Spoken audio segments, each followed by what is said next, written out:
एक लड़का पैदल किसी रास्ते से जा रहा था। उस लड़के ने देखा कि सामने वाली बिजली के खंभे पर कागज की पर्ची चिपकी पड़ी है और उस पर्ची में कुछ लिखा हुआ था। वो लड़का थोड़ा नज़दीक जाकर पर्ची में क्या लिखा वो देखने लगा।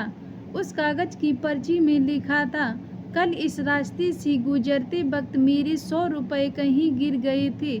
मैंने ढूंढने की बहुत कोशिश की लेकिन मुझे वो नहीं मिले। कृपया इस रास्ते पर कहीं भी किसी को भी मेरे 100 रुपये मिले तो इस पते पर पहुंचा देना।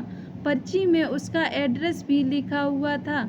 लड़के को वे पर्ची पढ़कर उस एड्रेस पे जाने का मन करने लगा। वो लड़का उस एड्रेस पे जाने के लिए आगे बढ़ने लगा। उस एड्रेस पे जाकर लड़के ने देखा कि वहाँ पर एक झोपड़ी है। लड़के ने बाहर से आवाज़ लगाई तो उस झोपड़ी में से एक वृद्ध औरत लाठी के सहारे बाहर आने लगी। लड़के को पता चल गया कि वो वृद्ध औरत सिर्फ अकेली ही इस झोपड़ी में रहती है। वो लड़के ने उस वृद्ध औरत से कहा कि माँ जी, आपके 100 रुपये जो गिर गए थे वो मुझे मिले हैं। ये रहे आपके 100 रुपये। उस लड़के की बात सुनकर वो वृद्ध औरत रोने लगती है और कहती है कि बेटा, अब तक करीब 15-20 लोग मुझे 100 रुपये देकर जा चुके हैं। बेटा, मुझे ठीक से दिखाई भी नहीं देता और मुझे पढ़ना लिखना भी नहीं आता है। पता नहीं किसने मेरी ऐसी हालत देखकर मेरी मदद करने के लिए ऐसा किया है। लड़के ने 100 रुपये रखने के लिए कहा पर वो वृद्ध औरत नहीं मानी। लड़के ने बहुत आग्रह करने के बाद आखिर में वो वृद्ध औरत मान जाती है, लेकिन वो उस लड़की से कहती है कि तुम जाते वक्त वो पर्ची वहाँ से फाड़ कर फेंक देना। मुझे पता नहीं किसने मेरे पे तरस खाकर ऐसा किया है।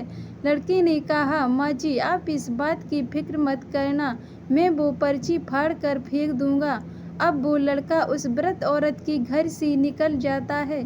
थोड़ी देर चलने के बाद उस लड़के ने सोचा कि आखिर मुझसे पहले आए हुए उन 15-20 लोगों को भी इस माँ जी ने वो पर्ची फाड़ने को कहा होगा, लेकिन उनमें से किसी ने भी पर्ची को नहीं फाड़ा, तो फिर मैं क्यों फाड़ दूँ।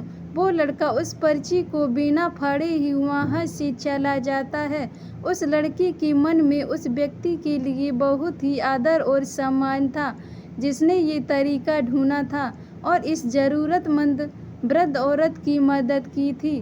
दोस्तों, हमारे मन में सिर्फ किसी ज़रूरतमंद की मदद करने की इच्छा होनी चाहिए, क्योंकि मदद करने के तो बहुत सारे तरीके होते हैं। हम किसी भी तरह मदद कर सकते हैं।